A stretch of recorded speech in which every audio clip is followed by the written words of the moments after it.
over a decade, Nina Kaufman has been the entrepreneurial expert and the go-to attorney for scores of small businesses in New York City. Many have more than one owner, but few have chosen their business partners wisely. They'll say, I really like this person, and we get along well. What else matters? Her answer is this talk, building profitable partnerships. Please welcome Nina Kaufman.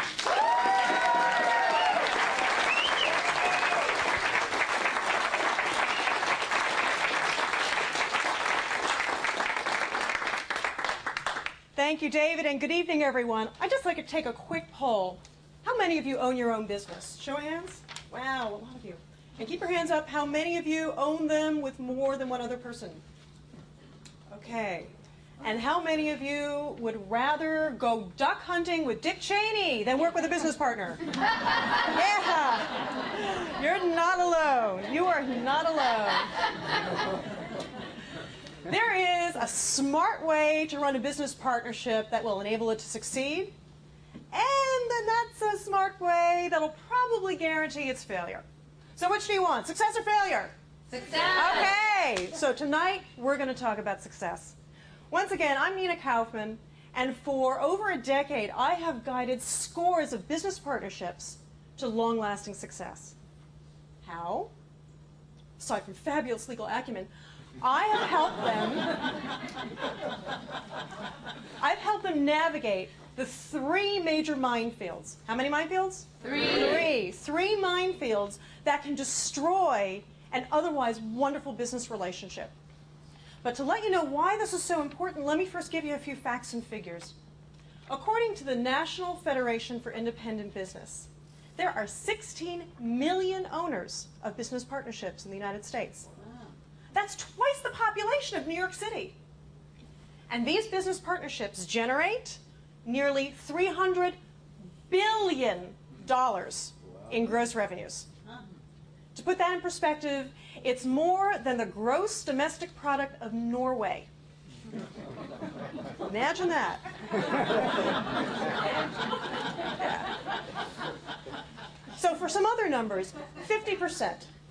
50% is the percentage of all marriages that end in divorce.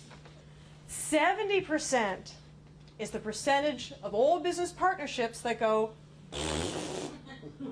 That's a technical term. That means that a business partnership has less than a 1 in 3 chance of succeeding. So how can you make sure that your business partnership is part of that 30%? So you get your fair share of that $300 billion? You need to navigate the minefields, and here they are. The first minefield is work. What is it? Work. Work. Division of labor. If you haven't worked out a division of labor, you're doing one of two things in your business.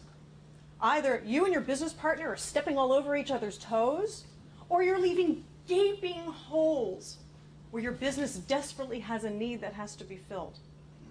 True story. This was, I'm going to date myself now, in the days when faxes and not emails were the prevalent mode of communication. My business partner and I had started our law firm, and I was such a good girl. I was doing accounts payable, accounts receivable, I was handling marketing and networking and office administration, as well as my fair share of the legal work. One day, the ink in the fax machine ran out. And my business partner turns to me and said, hey, the ink ran out in the fax machine. Why didn't you do something about it? I looked at him and said, excuse me, since when am I your servant? He said, well, you're always going shopping for office supplies and stuff. I thought you'd get it. I said, the fax machine is in your office. I thought maybe you'd get off your fat duff and do something about it. And as we're standing there bickering with each other, our office was effectively closed because the fax machine wasn't working.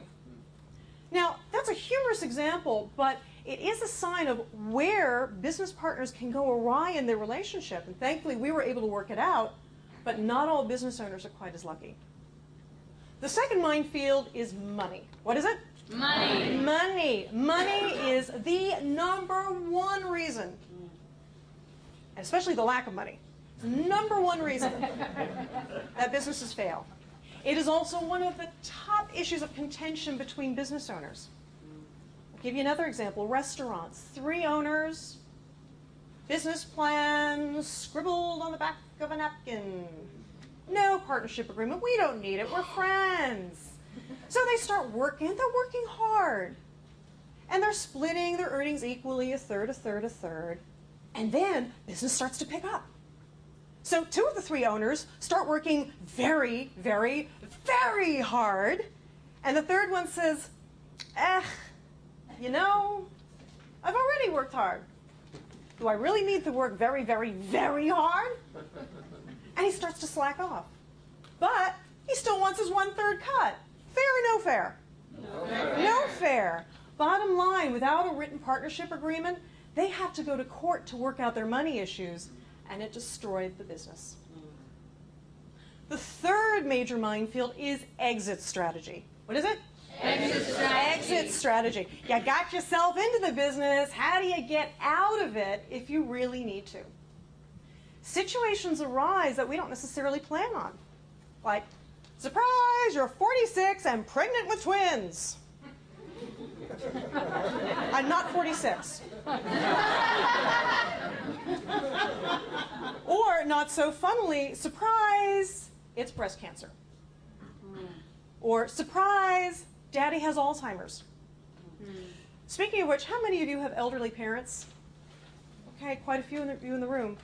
Did you know that over 50 million Americans provide care for a chronically ill, aged, or disabled family member or friend in any given year? It's a huge number of people.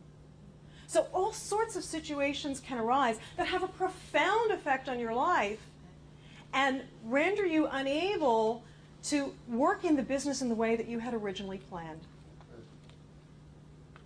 So in order to build a profitable partnership, it's important to navigate the 3 minefields. What are they? Work, money, and exit strategy. And especially to put that together into a written agreement. Because if it's not in writing, it can all blow up in your face.